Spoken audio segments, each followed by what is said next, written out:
Hi, this is Gray Cook. The question posed is, Gray, does your assessment tool work on adolescents? I have a population that I'm working with which is non-athletic to an extent, and I'm looking for a good assessment tool to test their strength and flexibility that is functionally based without using manual muscle testing. Well, first of all, I want to clear up some misconceptions. The functional movement screen is not a measurement tool at all if you think about it. We already know how to measure flexibility and strength. But what the functional movement screen does is comes in under that and basically says, remember, the central nervous system runs the whole thing. If a pattern is out, a pattern is out. Many times when an individual can't get through a particular movement pattern, it is not particularly because of a limitation in a muscle or joint. Many people have a perfect lunging pattern but can't squat. And if you look at half the lunge is actually a squat on one side. So we see things where the body doesn't spontaneously or reflexively stabilize like it's supposed to during movement patterns. So the first thing we've got to do is capture movement patterns. Now, some of those movement patterns do capture strength and flexibility problems. But one of the things we've learned is working on those strength and flexibility problems in isolation doesn't make the pattern better. You got to work on the pattern first. Having said that, I think the functional movement screen is an excellent tool for adolescents and actually non-athletic population. Let me give you an example. Here in the States, we have the President's Council of Physical Fitness that is still done with a lot of physical education programs. It's mostly performance-based, and performance-based would mean it's got something to do with strength or endurance or power. The movement screen comes in under that. It's the quality of movement that counts here. Now, this doesn't mean performance doesn't matter, but we've got to rate performance in a different way than we rate movement, because we can have those athletes and those individuals that perform quite well on a strength or endurance move, but have very poor movement patterns. Research is starting to show us that they're at risk for injury because they have asymmetries and poor efficiency in their movement. They're just strong enough or just fit enough to move into a pattern that they can't control. They have poor proprioception. They have a poor movement pattern. Likewise, many individuals will have great quality of movement. They'll have a good squatting or lunging pattern, but they really lack body relative strength and endurance. So when it comes to performing and competing and being fit, they don't do so well.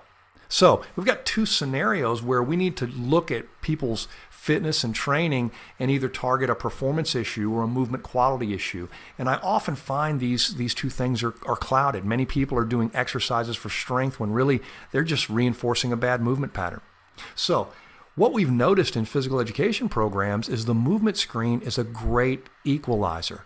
There are adolescents that are unfit. They're very sedentary and intimidated by athletics. So the last thing we need to do in physical education situations is throw down more performance tests so the athletes do well and the other kids have an excuse to bring a sick note and sit on the bench. What we want to do is show everybody that quality of movement is sort of a journey, not a destination. Athletes will sometimes have as many, if not more, asymmetries and limitations as people who aren't fit or aren't athletic, simply because sports impose asymmetries and imbalances on the body that need to be rectified in the off-season or in preseason conditioning programs, as well as in-season maintenance.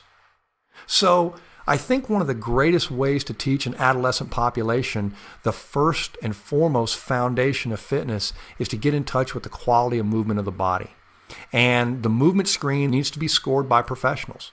They just have to remember, we're not measuring right now, we're rating and ranking, because if you find yourself dabbling in or working on any movement pattern other than the one that's the weakest link, you can't change the strength of the chain.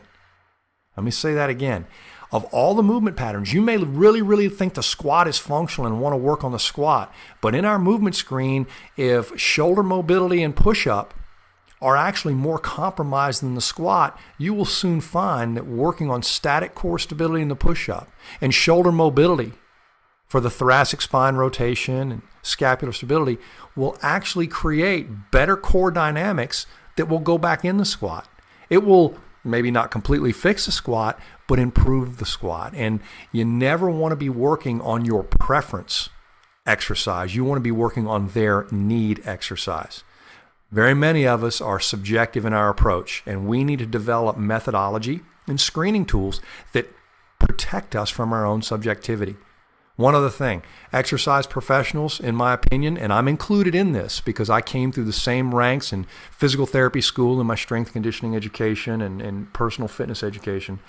We know more about exercise than we do movement, and that's sad.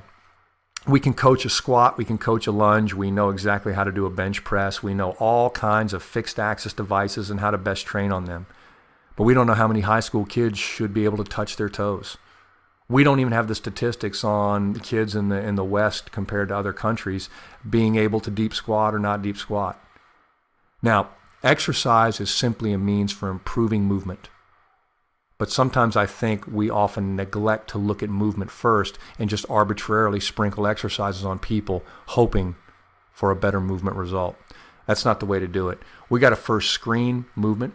And a screen doesn't assess anything. It simply finds the weakest link. It checks that risk. Now, I do full assessments as a physical therapist, but I really only go into assessing if there is pain involved or if the person stops being a client and starts being a patient. What I find is, in my professional practice, screens work sufficiently to find the weakest link without ever breaking things down to their smallest component. That's only necessary when I'm functioning as a physical therapist in treatment. If you need more information about screening or things like that, we've tried to put new and information up on our website all the time, and hopefully that'll help clear things up. Thanks for the question.